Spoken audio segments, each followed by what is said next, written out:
بسم اللہ الرحمن الرحیم الحمد للہ رب العالمین والصلاة والسلام علی اشرف الانبیاء وسید المرسلین اما بعد رب اشرح لی صدری ویسر لی امری واحلل عقدۃ من لسانی یفقہوا قولی ربنا زدنا علما اللہم فقہنا فی الدین۔ آج ہم انشاءاللہ سورہ آل عمران کی آیت 7 سے 12 تک انشاءاللہ اردو ترجمہ اور مختصر تفسیر آپ کے سامنے رکھیں گے۔ ان آیات کے اندر جو ہمارے سامنے موضوعات رہنے والے ہیں وہ 3 بڑے موضوع ہیں، اور ان میں سب سے پہلی آیت جو ہے وہ سب سے بنیادی موضوع جو آج کا رہے گا وہ ہے محکم اور متشابہ آیات کے بارے میں بیان۔ اور اس آیت کے بعد اللہ رب العزت نے ہدایت پر قائم رہنے اور استقامت کے لیے اور دلوں کے ٹیڑھ پن کو بچانے کی دعا جو ہے اللہ رب العزت نے ذکر کی ہے، اور آخر میں جہنم کا بیان ہے کہ جہنم کا ایندھن کون لوگ بننے والے ہیں۔ اللہ رب العزت ہمیں اس سے محفوظ فرمائے۔ تو آج کے درس کا آغاز اس کی پہلی آیت سے کرتے ہیں جس کا تعلق محکم اور متشابہ آیات کے ساتھ ہے۔ تو تلاوت کرتے ہیں، اعوذ باللہ من الشیطان الرجیم۔ ہوا وہ الذی جس نے انزل اتاری علیک آپ کے اوپر یعنی نبی اکرم صلی اللہ علیہ وسلم کے اوپر الکتاب یعنی خاص کتاب یعنی قرآن کریم کو جس نے آپ صلی اللہ علیہ وسلم کے اوپر نازل فرمایا، منہ اس میں سے ہیں آیات کچھ آیات، یہاں پہ آیاتن یہ نکرہ ہے اور اس سے کچھ کا معنی اس کے اندر آتا ہے، یعنی کچھ آیات محکمات محکم مضبوط، ہن وہ ہیں ام الکتابی، ام کہتے ہیں ماں کو، اور کتاب یعنی کتاب، ام الکتاب یعنی کتاب کی ماں، یعنی کتاب کی اصل، یعنی یہ آیات محکمات جو ہیں یہی اصل میں کتاب کی یعنی قرآن کریم کی اصل ہے۔ وَأُخَرُ اور اس کے علاوہ یعنی کچھ دوسری، متشابہات تو وہ متشابہ آیات ہیں۔ فَأَمَّا الَّذِينَ فِي قُلُوبِهِمْ زَيْغٌ پس لہذا اما یعنی وہ جو رہے وہ، الذین وہ لوگ جو، فی قلوبہم فی میں، قلوبی یعنی قلب کی جمع ہے، تو قلب جو ہے وہ دل کو کہتے ہیں، فی قلوبی یعنی ان کے دلوں میں، ہم ان کے دلوں میں ہے، زیغن اور زیغ کجی کو کہتے ہیں، ٹیڑھ پن، بیماری، فیتبعون پس یتبعون وہ اتباع کرنے والے ہیں، وہ پیچھے پڑے رہتے ہیں، ما اس کی جو تشابہ یعنی جن کی بات اوپر کی گئی کہ کچھ متشابہ ہیں، یعنی ان آیات میں سے جو متشابہ آیات ہیں ان کے پیچھے وہ پڑے رہتے ہیں، منہ اس میں سے، ابتغاء چاہنے کے لیے، یعنی ان کا یہ پیچھے پڑنے کا مقصد کیا ہوتا ہے کہ وہ چاہتے ہیں الفتنہ، وہ فتنہ چاہتے ہیں، وابتغاء و اور ابتغاء وہ تلاش کے لیے، تأویلی یعنی اس کے معنی کو، یعنی معنی سے مراد یہاں پر تعویل، ویسے تو معنی کو کہتے ہیں لیکن یعنی اپنے مرضی کی، اپنے مقصد کی، اپنا جو نظریہ اور باطل جو عقائد ہیں ان کو ثابت کرنے کی خاطر فتنے کے لیے وہ اس کی تعویل کے چکر میں پڑے رہتے ہیں کہ ان کی کچھ نہ کچھ اپنی منشا کے حساب سے تعویل کر لیں۔ وما یعلم و اور ما نہیں، یعلم وہ جانتا، تعویلہ اس کی تعویل کو، اس کے اصل معنی اور مفہوم کو، الا اللہ الا سوائے اللہ اللہ، یعنی جبکہ اس کی تعویل کو اللہ کے علاوہ کوئی نہیں جانتا ہے، اس کی اصل مراد کو کہ اصل مقصد اس آیت کا یا اس متشابہ آیت کا کیا ہے اللہ رب العزت ہی جانتے ہیں۔ والراسخون اور جو راسخ ہیں، جو پختہ ہیں، فی العلم علم کے معاملے میں، اور علم کے معاملے میں پختہ لوگ یعنی علماء، اور علماء بھی عام علماء نہیں بلکہ وہ علماء جو راسخون ہیں، یعنی علم کے اندر جن کی گرفت بڑی پختہ ہے، اور جو قرآن کریم کے اور احادیث کے اور قرآن سے متعلق علوم القرآن کے اندر وہ بڑے پختہ اور ماہر ہیں، یقولون وہ سب کہتے ہیں، آمنا ہم ایمان لائے، آمن کہتے ہیں ایمان لانے کو، اور آمنا آخر میں جو نا ہے وہ ہم کے لیے، کہ ہم ایمان لائے، بھی اس کے اوپر، کس کے اوپر؟ یعنی انہی متشابہ آیات کہ ان کے اوپر ہم ایمان لائے۔ کل سب کی سب، من اندی من طرف اندی، اندی رب کی، یعنی اندی ربنا ہمارے رب کی طرف سے ہے، من عندی ربنا، یہ سب کی سب جو آیات ہے یہ سب ہمارے رب کی طرف سے ہے۔ وما اور نہیں، یذکروا تذکیر حاصل کرتے، نصیحت پکڑتے، الا مگر، اولو الالباب، اولو والے، الباب لب والے، یعنی جن کے اندر عقل ہے، صحیح معنوں میں جو صحیح سلیم العقل ہے، ان کے علاوہ کوئی بھی جو ہے نصیحت نہیں پکڑتا ہے۔ تو یہ ایک لمبی آیت ہے ہمارے سامنے، اور اس آیت کے اندر اللہ رب العزت نے ایک بہت ہی اہم موضوع وہ یہاں پر ذکر کیا ہے۔ اور قرآن کریم کے اندر یہاں پر، یعنی اس آیت کے اندر ہمارے سامنے اللہ رب العزت نے ارشاد فرمایا کہ قرآن کریم کے اندر کچھ آیات محکم ہیں جو بڑی مضبوط ہیں، ان کے معنی بڑے واضح ہیں، اور کچھ آیات متشابہات میں سے ہیں، جبکہ قرآن کریم کے بعض دیگر مقامات کے اوپر اللہ رب العزت نے، جیسے ایک مقام سورۃ الہود آیت نمبر 1 میں اللہ رب العزت نے سورہ ہود کا آغاز ہی اس بات سے کیا ہے کہ قرآن کریم کی تمام آیات جو ہیں وہ محکمات ہیں۔ اللہ رب العزت کا ارشاد فرمایا الف لام را بسم اللہ الرحمن الرحیم، الف لام را کتاب احکمت آیاتہ، کہ الف لام را ایک کتاب جس کی آیات محکم کی گئی ہے، یعنی قرآن ایک ایسی کتاب ہے جس کی آیات محکم ہے۔ اور اللہ رب العزت نے ایک دوسری جگہ پر تمام آیات کو متشابہ بیان کیا ہے، چنانچہ فرمایا اللہ نزل احسن الحدیث کتابا متشابہا مثانی، یعنی سورۃ الزمر آیت نمبر 23 میں اللہ ارشاد فرماتا ہے کہ اللہ نے سب سے اچھی بات نازل فرمائی، ایسی کتاب جو آپس میں ملتی جلتی ہے، یعنی جس کی آیات جو ہیں وہ متشابہ ہیں، ملتی جلتی ہیں۔ اور یہاں بعض آیات کو متشابہ قرار دے دیا اس آیت کے اندر،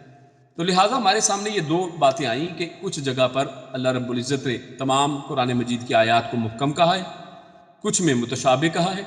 اور یہ آیت جو ہمارے زیر نظر آج ہے سورۃ آل عمران کی آیت نمبر 7،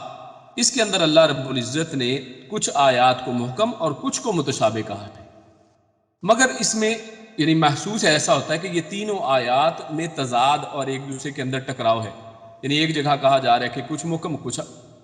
متشابہ ہے، ایک جگہ پر کہا جا رہا ہے کہ سب کی سب محکم ہے، اور ایک جگہ پر کہا جا رہا ہے کہ سب کی سب متشابہ ہیں۔ لیکن اس میں ہم سمجھیں گے ابھی انشاءاللہ کہ اس کے اندر کوئی تضاد، کوئی ٹکراؤ نہیں ہے۔ تمام آیات کے محکم ہونے کا اصل میں مطلب یہ ہے کہ پورے قرآن میں کوئی کمی یا خرابی نہیں ہے، یعنی پورے کا پورا قرآن، اس کے اندر کسی ایک آیت کے اوپر بھی کوئی شخص انگلی اٹھا کر نہیں کہہ سکتا ہے کہ یہ آیت جو ہے وہ اللہ رب العزت کی طرف سے نہیں ہے، اس کے اندر جو ہے وہ فصاحت و بلاغت کی کمی ہے، یا یہ اس درجے کی اور اس پائے کی اور اتنی مضبوط اور اتنا اعلیٰ کلام نہیں ہے، بلکہ پورا کا پورا قرآن کریم، چاہے اس کی آیت ایک حرف کے اوپر ہو جیسے نون والقلم وما یسطرون، یا چاہے وہ لمبی سے لمبی آیت جیسے سورۃ البقرہ کی ایک آیت ہمارے سامنے آئی دین کے معاملے میں، یعنی جس میں قرض کا لین دین اللہ نے بیان فرمایا، تو کسی بھی آیت کو لے لیجئے، اللہ رب العزت نے اس آیت کو ایک حسین آیت کے طور پر اور محکم آیت کے طور پر بیان فرمایا۔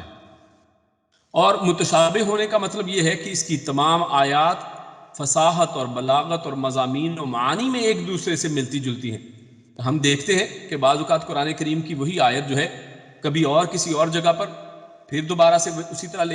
لائی جاتی ہے، اور بعض آیات اس کے الفاظ تھوڑے مختلف ہیں لیکن معنی وہی بیان کیا جاتا ہے جو پہلے کسی آیت میں بیان کیا گیا ہوتا ہے، یعنی ایک ہی مضمون کو بعض اوقات اللہ رب العزت ریپیٹ کرتے ہیں، اس کو بار بار لے کر آتے ہیں، یعنی وہ ایک دوسرے سے ملتی جلتی اور متشابہ ہوا کرتی ہیں، اور بعض اوقات اس کی فصاحت اور بلاغت اس قدر کی ہوتی ہے کہ، اور یہ پوری کی پورے قرآن مجید کے اندر یہ اس کا یعنی اس کی فضیلت ہے کہ قرآن کریم کی ہر آیت فصاحت اور بلاغت کے اعتبار سے بڑے اعلیٰ درجے کی ہے، اس کے معنوں کے اندر غور کرتے چلے جائیں اور معانی کا ایک سمندر آپ کے سامنے کھلتا چلا جاتا ہے۔ لہٰذا ان دونوں آیات یہ جو جس میں ایک میں کہا گیا کہ پورا قرآن محکم ہے، تو یقیناً قرآن کریم محکم ہے، اور دوسری طرف اگر کہا جائے کہ اس کی آیات متشابہ ہیں، تو اللہ کا فرمان یہ بھی بالکل حق ہے کہ قرآن کریم پورے کا پورا جو ہے اس کے اندر فصاحت و بلاغت ہے، مضامین اور معانی میں بعض اوقات وہ ایک دوسرے سے ملتی جلتی ہیں۔ تو اس جگہ جو یہاں پر آیت ہے جو فرمایا کہ بعض محکم اور بعض متشابہ ہیں، تو محکمات سے مراد وہ آیات ہیں جن کا مفہوم بالکل واضح اور صریح ہے۔ یعنی اس آیت میں اب ہم اس کا معنی سمجھیں گے کہ اس آیت کے اندر جو محکم کے آگے کہا گیا ہے تو اس سے مراد کیا ہے؟ تو اس سے مراد یعنی یہ کہ اس کا معنی مفہوم بالکل واضح اور اس کے اندر کسی قسم کا شک و شبہ نہیں پایا جاتا، اور ان میں کسی قسم کی تعویل کی گنجائش نہیں ہے۔ اور اسی لیے اللہ رب العزت نے اس مقام کے اوپر اس محکم کے ساتھ ہن ام الکتاب کا لفظ بھی قرار دیا کہ یہی اصل میں قرآن کریم کی اصل ہے، اور قرآن کریم کی بنیاد جو ہے وہ اصل میں یہی آیات ہے۔ تو اب ہم ایک یعنی چارٹ کی شکل میں، ہم یہاں پر ڈائیگرام کی شکل میں اس کو سمجھتے ہیں کہ قرآن کریم کی تمام آیات، ان کی دو اصل میں قسمیں ہمارے سامنے آ گئیں۔ ان میں سے کچھ محکمات ہیں اور کچھ متشابہات ہیں۔ اور محکمات آیات جو ان کو دیکھیں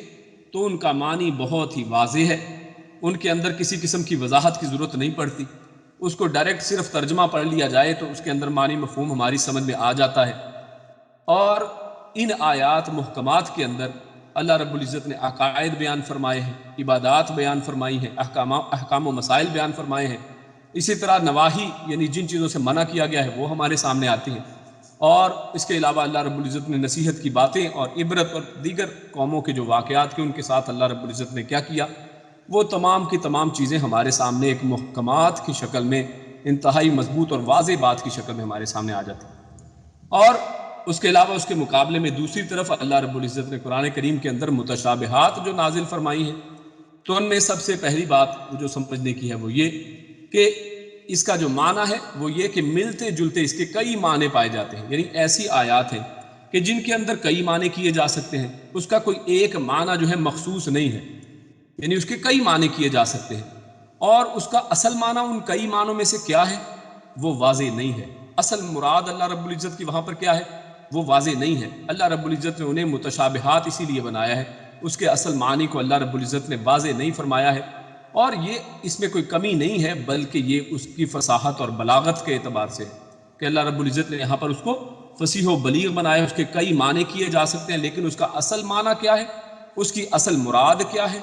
اس میں سمجھنے والے مفسرین جو ہے اس میں شبہ کا امکان ہے۔ اس وجہ سے اسے متشابہ کہا گیا ہے کہ اس کی اصل مراد کیا ہے، بہت سی مراد ہو سکتی ہیں، ان میں سے اصل کیا ہے تو وہاں پر شبہ ہے، اس وجہ سے اسے متشابہ کہا گیا ہے۔ اور اسی طرح کیونکہ اس کے معنی فصاحت و بلاغت کے اعتبار سے بہت سارے ہیں،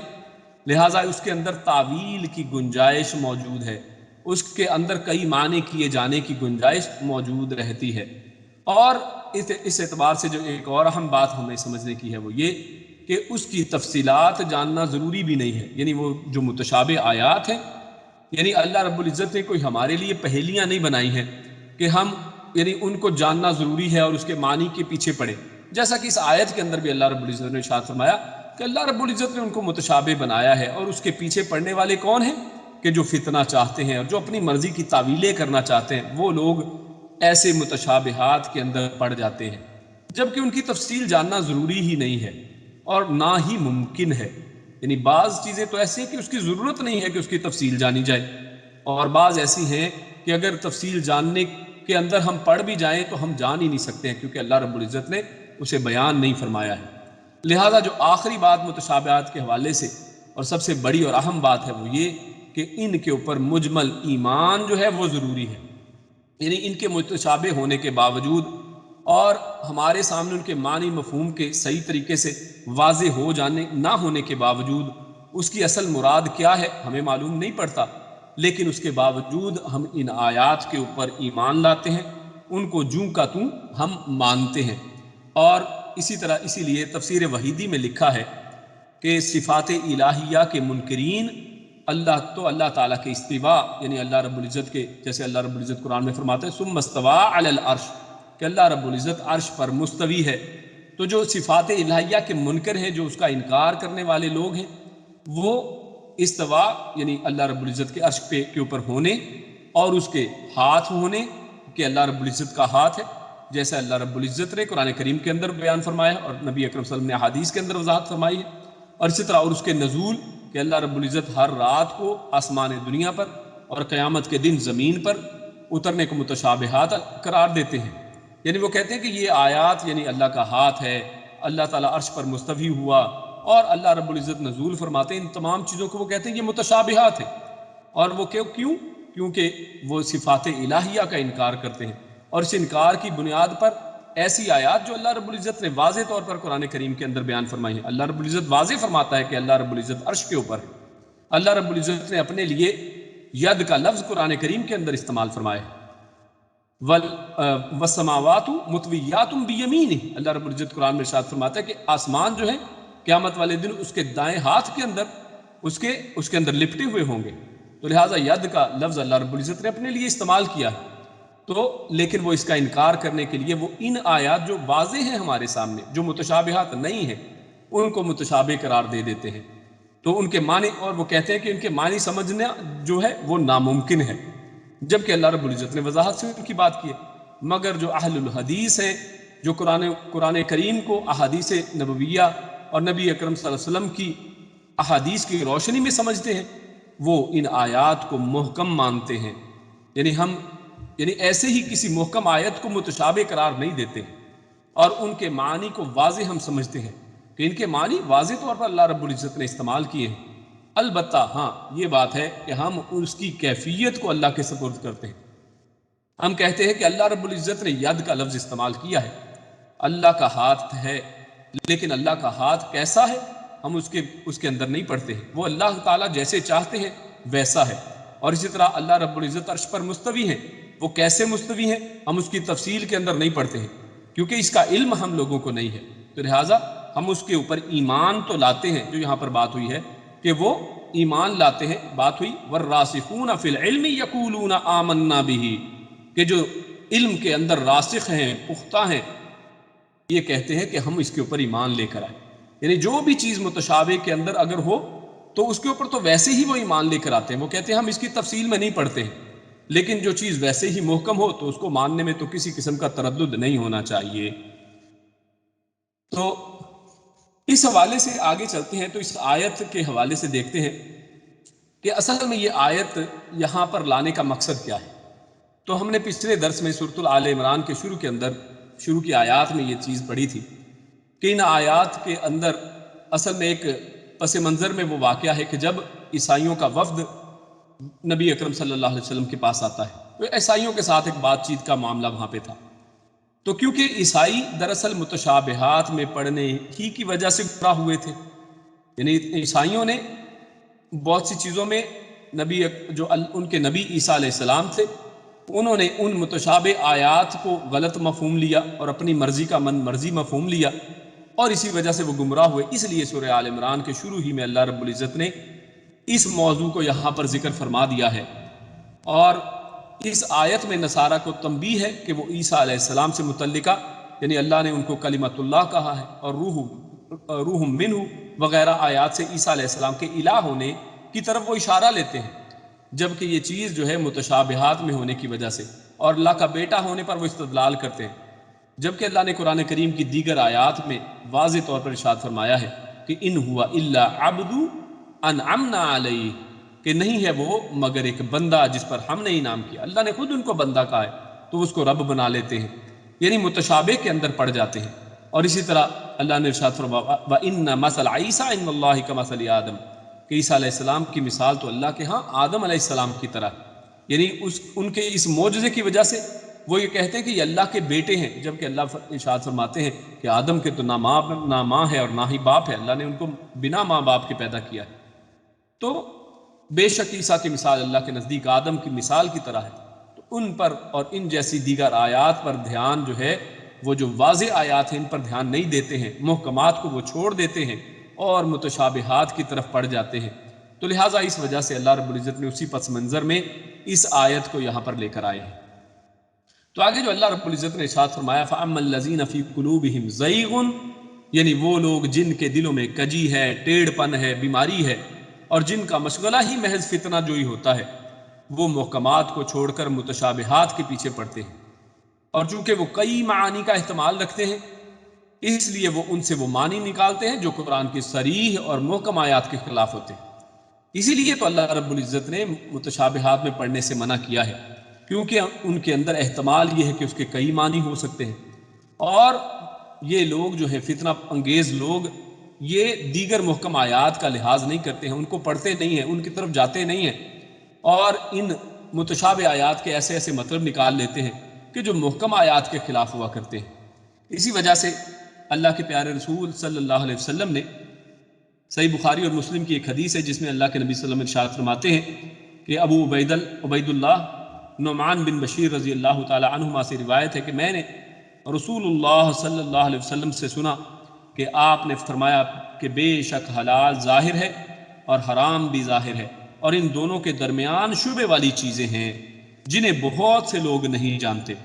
پس جو ان مشتبہ چیزوں سے بچ گیا اس نے اپنے دین اور آبرو کو بچا لیا۔ یعنی ان مشتبہ چیزوں سے بچنا ہے، اور جو ان سے بچ جاتا ہے اس نے اپنے دین کو بھی بچا لیا اور اس نے اپنی آبرو کو بھی بچا لیا، اور جو مشتبہ امور میں پڑ گیا وہ حرام میں پڑ گیا۔ یعنی ان مشتبہ چیزوں میں پڑھنا اصل میں حرام میں پڑھنا ہے، یعنی ان کے اندر غور و خوض اور ان کے اندر اپنے مرضی کے معنی مطالب نکالنے کی کوشش کرنا یہ حرام میں پڑھنے کے مترادف ہے۔ اور اللہ کے نبی صلی اللہ علیہ وسلم نے اسی حدیث کے اندر اس کی ایک مثال کے ساتھ وضاحت بھی فرمائی ہے۔ آپ نے ارشاد فرمایا کہ اس کی مثال اس چرواہے جیسی ہے جو اپنے ریوڑ کو چراگاہ کی باڑ کے ساتھ ساتھ چراتا ہے۔ یعنی اس کا ریوڑ جو ہے وہ ایک ایسی باڑ کے ساتھ ساتھ چل رہا ہے کہ جس باڑ کے دوسری طرف جو ہے چراگاہ ہے، اس کا ریوڑ اس چراگاہ کے باہر ہے، تو یہ عین ممکن ہے کہ اس کا ریوڑ جو ہے قریب ہے کہ ریوڑ اس میں داخل ہو کر چرنے لگ جائے۔ یعنی جب تم اس کنارے پر چلو گے جو خطرناک کنارہ ہے، کبھی بھی ریوڑ جو ہے وہ دوسری طرف چراگاہ میں منہ مار سکتا ہے، تو لہٰذا کبھی قریب ہے کہ ریوڑ اس میں داخل ہو کر چرنے لگ جائے۔ خبردار، بے شک ہر بادشاہ کی ایک حفاظتی حد ہوتی ہے، خبردار اللہ تعالیٰ کی حد اس کی حرام کردہ اشیاء ہے۔ خبردار، یقیناً جسم میں گوشت کا ایک ٹکڑا ہے جو اگر درست ہو جائے تو سارا جسم درست ہو جاتا ہے، اور اگر اس میں فساد برپا ہو جائے تو سارے جسم میں فساد برپا ہو جاتا ہے۔ آگار ہو وہ ٹکڑا دل ہے۔ تو لہٰذا اسی لیے اس آیت کے اندر بھی اس حدیث کے ساتھ بڑی واضح وضاحت اس کی ہو جاتی ہے۔ یہاں پر بھی کہا گیا کہ فی قلوبہم زیغ، یعنی اصل میں جن کے دل اصل میں ٹیڑھے ہو جایا کرتے ہیں، تو یہ دل جو ہے بڑی مرکزی حیثیت یہاں پر رکھتا ہے۔ تو لہٰذا ٹیڑھ دل والے لوگ جن کے دلوں کے اندر کجی اور بیماریاں موجود ہیں وہ ان متشابہات کے اندر پڑھتے ہیں۔ جو اولو العلم ہیں، جو راسخون فی العلم ہیں، وہ کیا کہتے ہیں؟ یقولون آمنا بہ، کہ ہم اس کے اوپر ایمان لے کر آئے۔ تو لہٰذا اسی طرح سے ام المومنین عائشہ رضی اللہ تعالی عنہا سے روایت ہے کہ رسول اللہ صلی اللہ علیہ وسلم نے اس آیت کو اولو الالباب تک یعنی آخر تک پڑھا اور فرمایا جب تم ان لوگوں کو دیکھو جو متشابہات کے پیچھے پڑتے ہیں تو سمجھ لو کہ یہ وہی لوگ ہیں جن کا اللہ تعالیٰ نے نام لیا ہے، یعنی جن کا اس آیت میں ذکر کیا ہے، سو تم ان سے بچو، یعنی تمہیں ان سے پرہیز کرنا ہے، ان سے بچنا ہے۔ اور اس آیت کا ایک اور دوسرا معنی بھی اگر دیکھیں وہ یہ کہ آج کے زمانے میں بھی بہت سے یعنی ایسے صوفیہ حضرات جو ہیں جو اپنے آپ کو ایسے علوم کے ساتھ جوڑتے ہیں کہ جو علوم نہ قرآن میں ہیں نہ حدیث میں ہیں، اور وہ متشابہ آیات کے پیچھے پڑھ کر ان کے ایسے ایسے معنی اور مفہوم نکالتے ہیں، اور وہ کہتے ہیں کہ اس کا جو ہے عرفان اور اس کے اندر جو ہے حکمتیں وہ ہمیں معلوم ہیں، اور وہ ان آیات کے پیچھے اور متشابہات کی ٹوہ میں لگے رہتے ہیں اور اس کے اندر سے اپنے من مرضی کا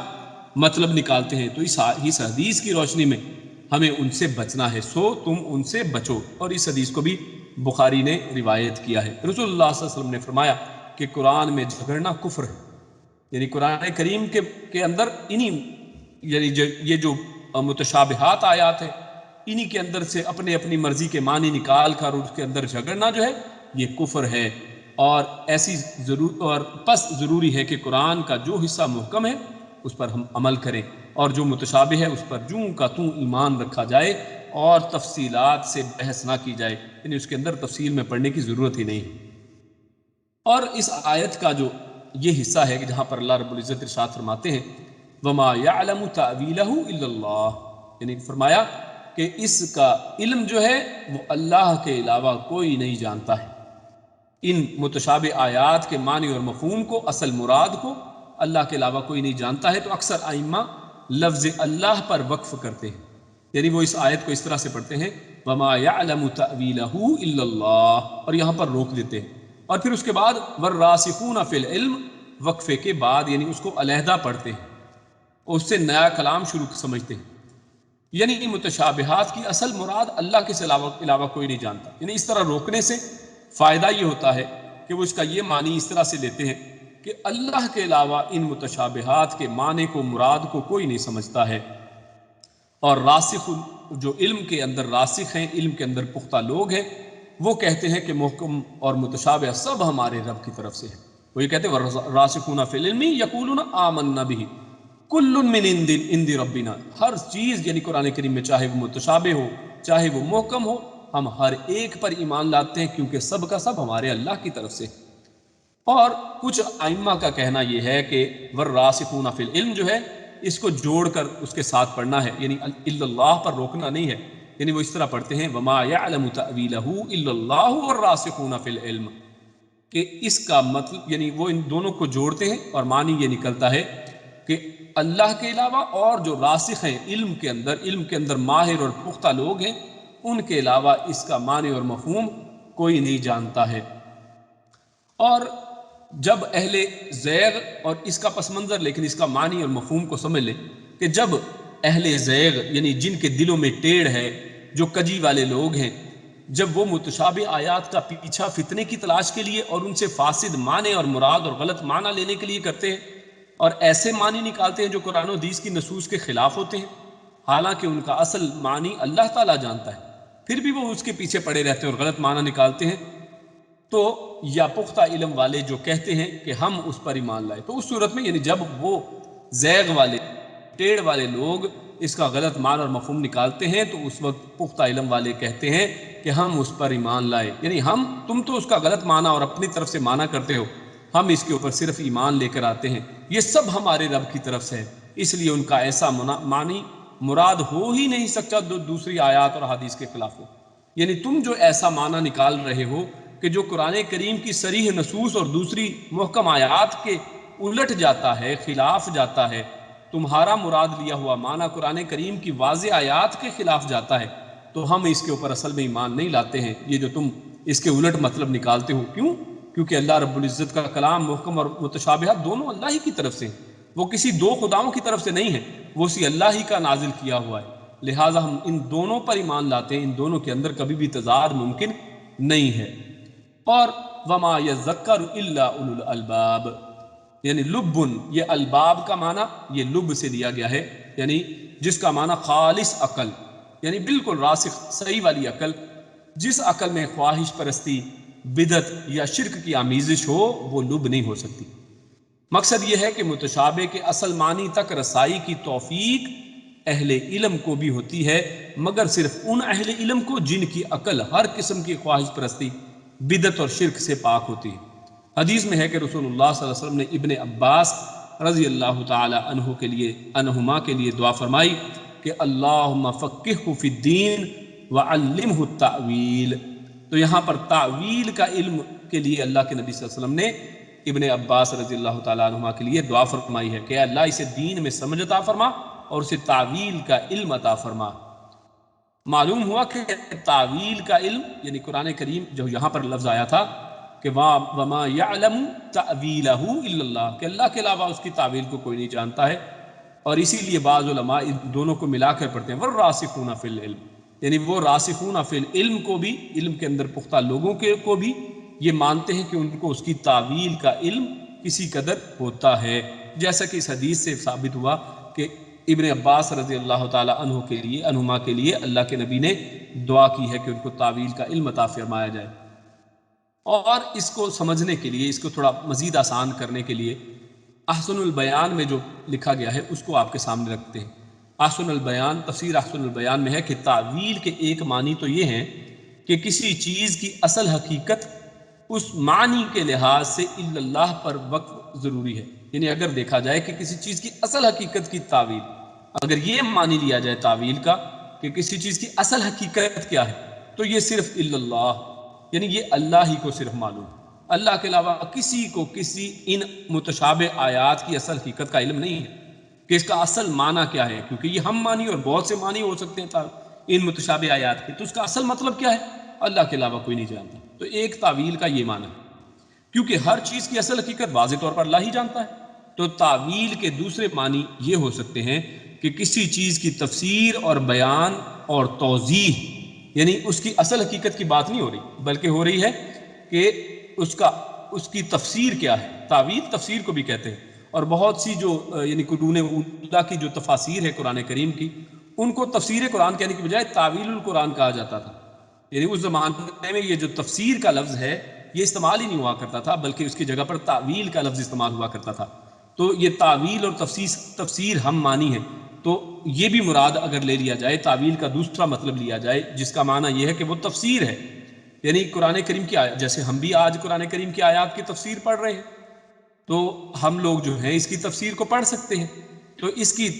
تفسیر تو کی جا سکتی ہے، اس کی بیان اور توضیح، اس کی وضاحت، اس اعتبار سے اللہ پر وقف کی بجائے والراسخون فی العلم کو بھی اس میں شامل کیا جا سکتا ہے اور اس پر وقف کیا جا سکتا ہے، کیونکہ مضبوط علم والے بھی صحیح تفسیر اور توضیح کا علم رکھتے ہیں۔ کیوں؟ کیونکہ ان کے پاس قرآن و حدیث کا علم ہوا کرتا ہے،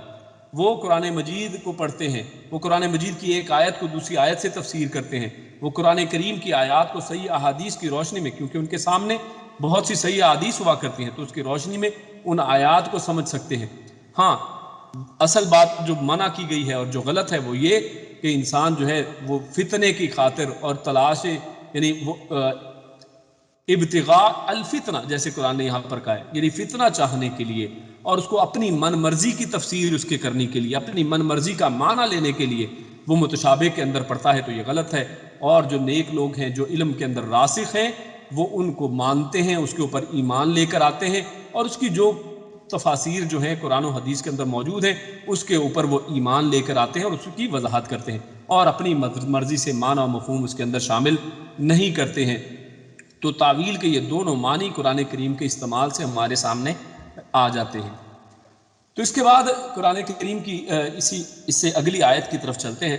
جس میں اللہ رب العزت نے ہدایت پر استقامت کی دعا جو ہے وہ ہمیں سکھلائی ہے، اور یہ بڑی ہی بہترین دعا ہے، اور اس کو ہمیں چاہیے کہ ہم اپنی روٹین کے اندر، اپنے معمول کے اندر لے کر آئیں اور اس دعا کو پڑھتے رہیں اور اس کو زبانی ہم یاد کریں۔ تو یہ سورۃ آل عمران کی آیت نمبر 8 اور 9 میں یہ دعا اللہ رب العزت نے ذکر کی ہے۔ سب بھائی جو ہے وہ کوشش کریں کہ اس کو زبانی یاد کریں، اور بہت سے بھائیوں کو پہلے سے بھی یہ یاد ہوگی۔ تو آیت کو پڑھتے ہیں، اعوذ باللہ من الشیطان الرجیم، ربنا، اے ہمارے رب،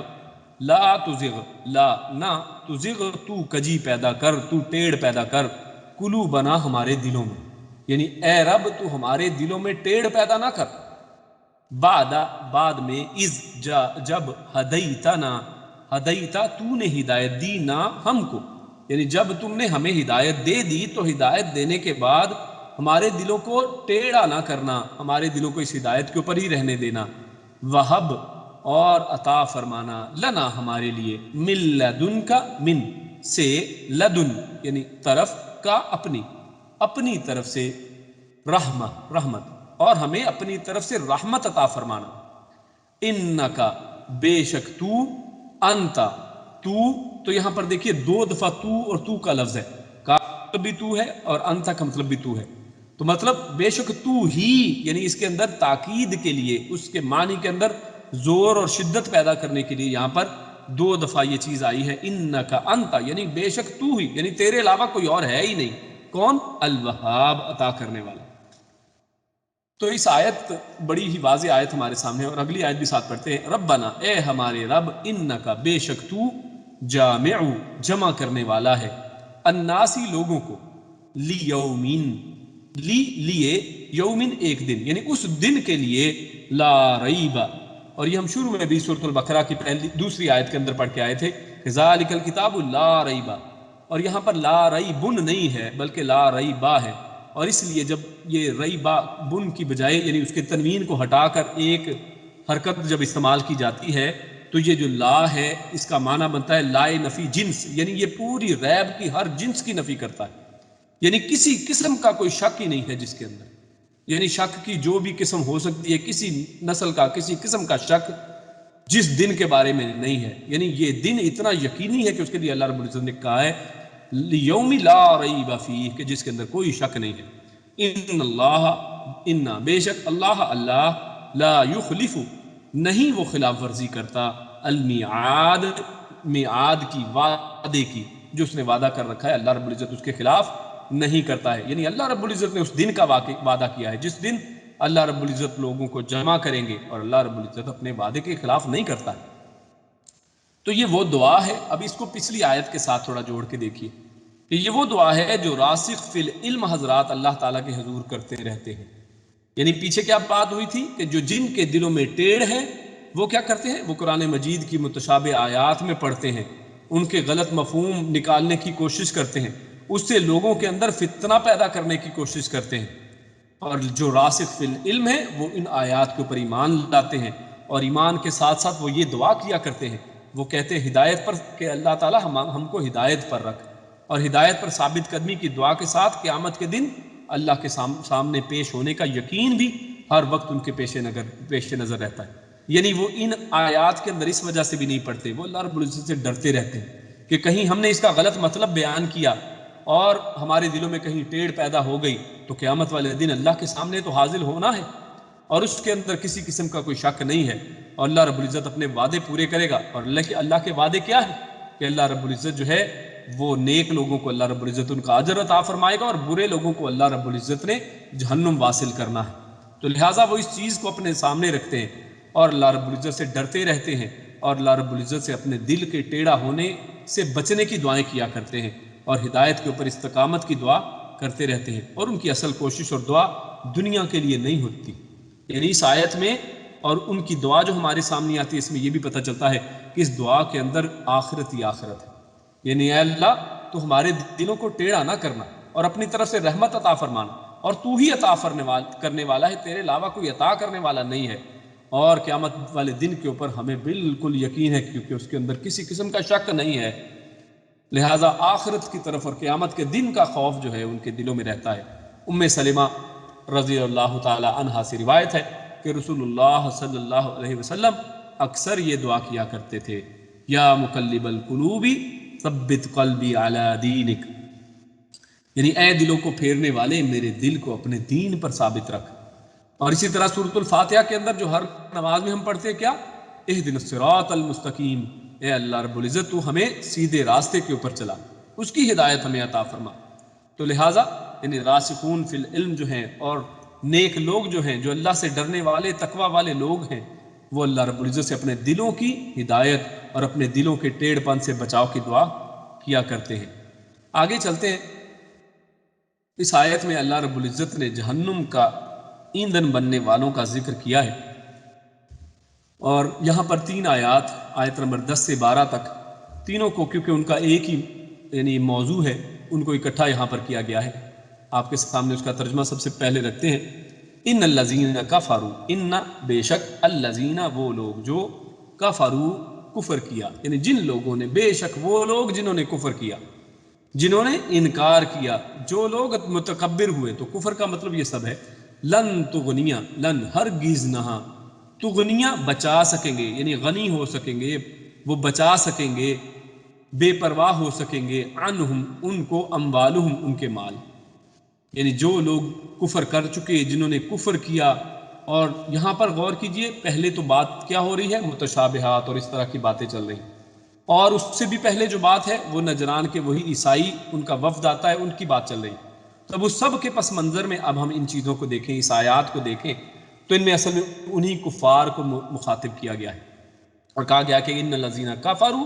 لن تغنی عنہم اموالہم ولا اولادہم، کہ ان کو نہ ان کے اموال ولا، اور نہ ہی اولادہم ان کی اولادیں ان کو بے پرواہ نہیں کر سکتی، ان کو بچا نہیں سکتی ہیں، من اللہ، اللہ سے، من سے، اللہ سے، شیئن کچھ بھی، یعنی جب اللہ نے ان کو پکڑ لینا ہے، ان بطش ربک لشدید، اللہ کی پکڑ بڑی سخت ہے، اور یہ سب چیزیں ان کو اللہ رب العزت کی پکڑ سے بچا نہیں سکتی، کوئی فائدہ نہیں دے سکتی۔ وَأُولَئِكَ، اور اولئک وہی لوگ ہیں، ہم وہی، اور یہاں پر یہ بھی تاکیدی طور پر 2 دفعہ آیا ہے، یعنی یہی تو لوگ ہیں وہ، یعنی ان کے علاوہ کوئی اور لوگ نہیں ہو سکتے۔ وہ کیا؟ وقود، ایندھن، الناری، آگ کا، یعنی آگ کا ایندھن یہی لوگ بننے والے ہیں، ان کے علاوہ کوئی آگ کا ایندھن نہیں بننے والا ہے۔ اور کون لوگ؟ ان کی پہچان کر لیں کہ وہ لوگ جنہوں نے کفر کیا۔ اور کفر ہمارے سامنے پیچھے آ گیا کہ کفر سے مراد کیا ہے؟ اللہ رب العزت کی واضح آیات کا انکار، اللہ رب العزت کی واضح آیات کو نہ مانتے ہوئے متشابہ آیات کی تعویل کرتے ہوئے اپنی مرضی کے من مرضی کے مطالب نکالنے والے لوگ، اور اللہ رب العزت کی واضح آیات کا انکار کرنے والے لوگ، اللہ کے نبیوں کا انکار کرنے والے لوگ، جیسے عیسائی، انہوں نے اللہ کے نبی محمد رسول اللہ صلی اللہ علیہ وسلم کی رسالت کا انکار کر دیا، اس قرآن اور کتاب کا انکار کیا۔ یہود کے سامنے بھی یہی نبی آئے ہیں، اور ان یہودیوں نے بھی یہی کام کیا ہے کہ اللہ کے نبی محمد رسول اللہ صلی اللہ علیہ وسلم کا انکار کیا ہے۔ تو یہ سب لوگ کفار اس کے اندر شامل ہیں، اور آج کی بھی بے شمار انہی کی آگے جو شاخیں ہیں سب اس کے اندر شامل ہیں۔ تو یہ سب جو ہیں جہنم کا ایندھن بننے والے ہیں۔ کدأب آل فرعون، کدأب جیسے، یعنی کا جیسے، دأب حال ہوا، یا ان جیسے کہ ایک یعنی احوال یا حال، یا ان کی ایک طریقہ کار جو ہے، طریقہ کار کو بھی کہتے ہیں، یعنی جیسے کہ ان کے ساتھ کوئی طریقہ ہوا، آل فرعون، فرعون والوں کا، فرعون آل فرعون کا، والذین، اور ان لوگوں کا جو من قبلہم، ان سے پہلے، یعنی یہ جہنم بننے کا جو معاملہ ہے، جہنم کا ایندھن بننے کا معاملہ ہے، اور اللہ رب العزت کے عذاب کے اندر آنے کا جو معاملہ ہے، جیسے کہ پہلے والوں کا حال ہوا آل فرعون میں سے، یعنی آل فرعون، فرعون کی آل والے، اور وہ جو ان سے بھی پہلے گزرے ہیں، کذبوا، اور انہوں نے بھی کیا کیا تھا؟ کذبوا، انہوں نے جھٹلایا تھا، بآیاتنا، بھی ساتھ آیاتی، آیت کی جمع ہے نہ ہماری، انہوں نے بھی ہماری آیات کو جھٹلایا تھا۔ تو یعنی مطلب وہی اصل چیز یہاں پر اللہ کی آیتوں کو جھٹلانے کی بات ہو رہی ہے، اور اللہ کی آیت کو جھٹلانا صرف یہ نہیں ہے کہ آپ اللہ کی آیت کو مانتے نہیں ہیں، قرآن مجید کا انکار کر دیں، بلکہ یہ بھی ہے کہ قرآن مجید کی آیات کو اس کے اصل معنی سے ہٹا دیں اور متشابہات کے اندر پڑھ کر حرام کا ارتکاب کریں۔ تو یہ ساری چیزیں اس کے اندر آئیں گی۔ فَأَخَذَهُمُ اللَّهُ، پس اخذ، پکڑ لیا، ہم، ان کو، اللہ نے، بِذُنُوبِهِمْ، ان کے گناہوں کے سبب، واللہ، اور اللہ، شدید، سخت ہے، العقاب، بدلہ لینے میں، سزا دینے میں، اللہ رب العزت سزا دینے میں بہت سخت ہے۔ تو لہٰذا یعنی وہ لوگ جو کفر کرنے والے ہیں، جو لوگ اللہ کی آیات کی تکذیب کرنے والے ہیں، اللہ کی آیات کا مذاق اڑانے والے ہیں، اور جو گناہ گار لوگ ہیں، گناہوں والے لوگ ہیں، ان لوگوں کے اس طرح کی باتیں نہیں کرنی چاہیے۔ جیسے آج ہم میں بہت سے لوگ ایسے ہیں کہ جو منہ سے اسلام قبول کرتے ہیں، زبانی کلمہ پڑھتے ہیں، لیکن اسلام کا پتہ نہیں ہے، اسلام کے خلاف بکواس کرتے ہیں، اور اللہ رب العزت کی قرآن کریم کی آیات کو واضح مذاق بناتے ہیں، اور قرآن مجید کی جو حدود ہیں ان کا مذاق اڑاتے ہیں۔ ایسے تمام لوگ جو ہیں ان کو سمجھ جانا چاہیے کہ اللہ رب العزت کی پکڑ بڑی سخت ہے، ایسے لوگوں کے لیے اللہ کی رحمت نہیں ہے، وہ اللہ کی رحمت کی آیتیں پڑھتے رہتے ہیں۔ میرے بھائیو، اللہ کی شدت کی آیتیں بھی قرآن کریم ہی کے اندر موجود ہیں۔ اللہ رب العزت ارشاد فرماتے ہیں واللہ شدید العقاب، کہ اللہ رب العزت سزا دینے میں اور تعقب کرنے میں، پیچھا کرنے میں، پکڑنے میں بڑا سخت ہے۔ قل، آپ فرما دیجئے، للذین، ان لوگوں کو، جن، کفروا، جنہوں نے کفر کیا، یعنی اے نبی اکرم صلی اللہ علیہ وسلم، آپ ان لوگوں کو فرمائیے، ستغلبون، سا یعنی ان قریب، یہ مستقبل قریب کے لیے استعمال ہو، تغلبون، تم مغلوب ہو جاؤ گے،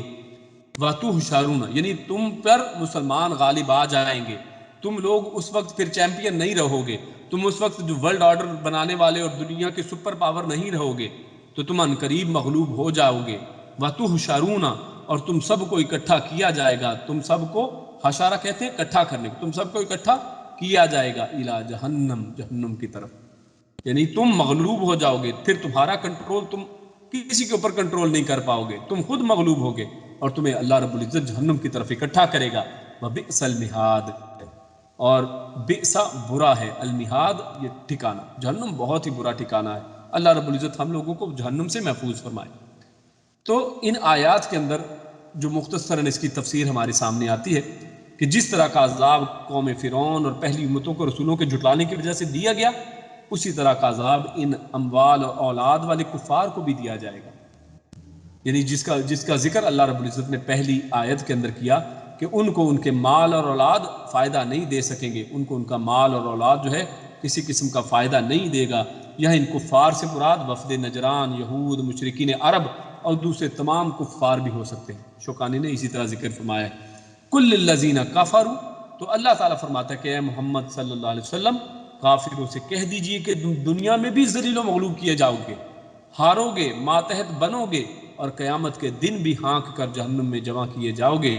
جو بدترین بچھونا ہے۔ اور اس میں ہمارے سامنے دو چیزیں آتی ہیں، ایک تو یہ آتی ہے کہ ان کفار کو ان کا انجام بتایا جا رہا ہے، اور دوسری طرف مسلمانوں کو حوصلہ دیا جا رہا ہے کہ تم حق کے اوپر ہو اور تم اللہ کا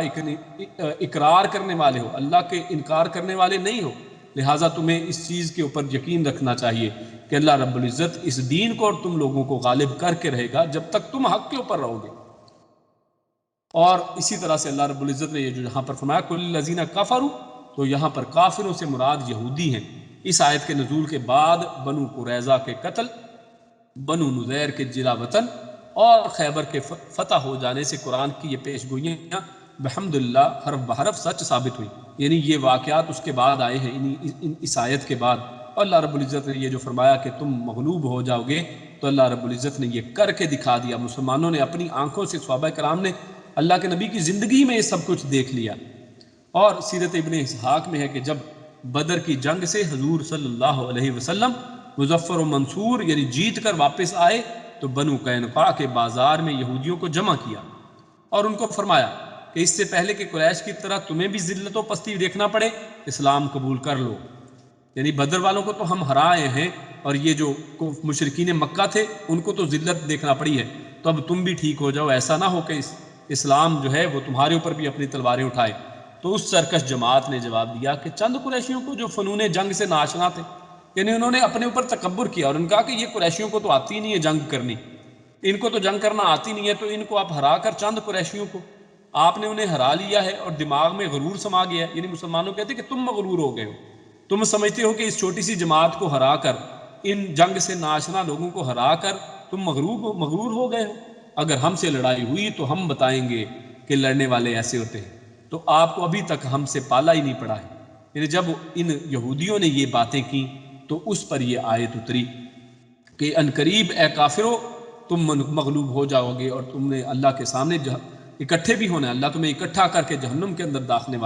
ڈالنے والا ہے، اور جہنم جو ہے وہ بڑا ہی برا ٹھکانہ ہے۔ اللہ رب العزت سے دعا ہے کہ اللہ رب العزت ہم سب کو اس جہنم سے محفوظ فرمائے۔ اللہ رب العزت ہمیں ان یہود اور نصارہ ان کے چلن سے دور رکھے،